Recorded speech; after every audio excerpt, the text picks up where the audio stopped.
5-6 জন একটি গ্রুপ এসে তাকে দেশীয় অস্ত্রের মুখে জিম্মি করে প্রথমে 5 লক্ষ টাকা চাঁদা দাবি করে এবং পরবর্তীতে সে সেই টাকাটা দিতে অস্বীকৃতি জানালে তাকে প্রচণ্ড ধরনের শারীরিক নির্যাতন শুরু করে। এরপরে হুমকি দেয় এই ঘটনা কোনো আইনশৃঙ্খলা বাহিনী বা অন্য কাউকে না জানাতে, যদি জানায় তাহলে তাদের পরিণতি আরও ভয়াবহ হবে। কল্যাণপুরে ছাদের চিলেকোঠায় বাবা ছেলেকে আটক করে নিয়ে ভয়াবহ শারীরিক নির্যাতন ও চাঁদা আদায়ের ঘটনায় 3 জন গ্রেপ্তার এবং আলামত উদ্ধার সংক্রান্তে র‍্যাব 4-এর আজকের এই ব্রিফিংয়ে সবাইকে স্বাগত জানাচ্ছি।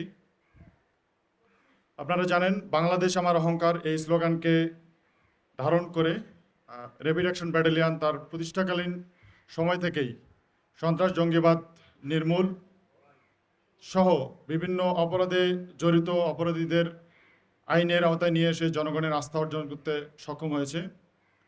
র‍্যাব 4 সন্ত্রাস জঙ্গিবাদ নির্মূল পাশাপাশি বিভিন্ন অপরাধী গ্রুপ এবং চাঁদাবাজদের আইনের আওতায় নিয়ে আসার জন্য সদা সচেষ্ট। এরই ধারাবাহিকতায় গতকাল 18 জুলাই 2026 তারিখে রাজধানীর দারুস সালাম থানা এলাকায় অভিযান পরিচালনা করে কল্যাণপুরে ছাদের চিলেকোঠায় বাবা ছেলেকে আটক করে নিয়ে ভয়াবহ শারীরিক নির্যাতন ও চাঁদা আদায়ের ঘটনায় 3 জনকে গ্রেপ্তার করেছে।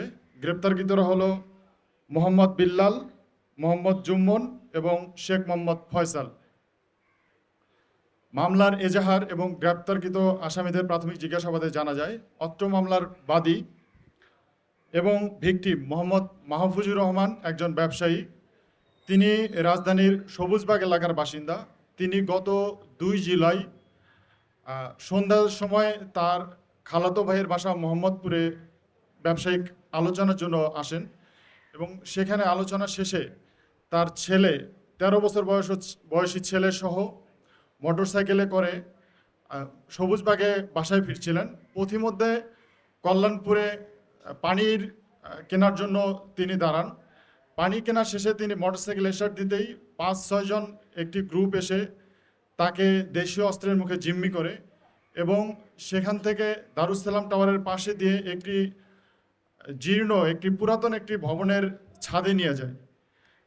একটি চিলেকোঠা, যদি একটি প্রায় পরিত্যক্ত বিল্ডিংয়ের মতো, খুবই জীর্ণ অবস্থা।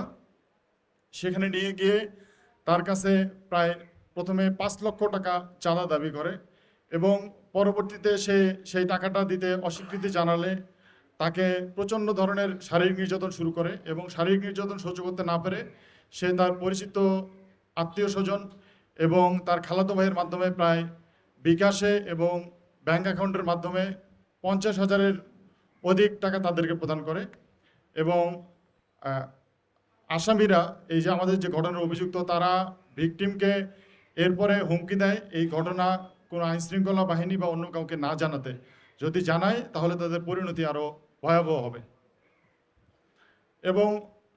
এবং এই ঘটনার পরপর তারা তাকে সিএনজিতে করে পাঠিয়ে দেয়। এই যে চিলেকোঠার যে সময়টাতে বাবাকে যখন নির্যাতন করতেছিল, ছেলে সেখানে উপস্থিত ছিল, 13 বছর বয়সী ছেলে। সে প্রচণ্ড ভয় পেয়ে যায় এবং মানসিক একটি ট্রমার মধ্যে পড়ে। পরবর্তীতে বাবা ছেলে 2 জনেই মুগদা মেডিকেলে ভর্তি হয় এবং 2 দিন সেখানে চিকিৎসা গ্রহণ করে এবং এই ঘটনায় পর তারা রাজধানীর দারুস সালাম থানায় একটি মামলা রুজু করে।